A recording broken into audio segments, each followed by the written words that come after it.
بسم الله الرحمن الرحيم سبح اسم ربك الأعلى الذي خلق فسوى والذي قدر فهدى والذي أخرج المرعى غثاء نحوا سنقرئك فلا تنسى إلا ما شاء الله إنه يعلم الجهر وما يخفى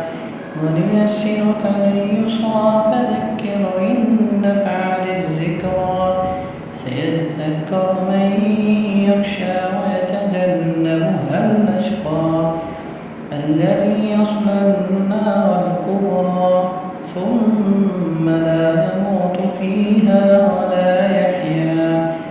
قد أفلح من تزكى وذكر اسم ربه فصلى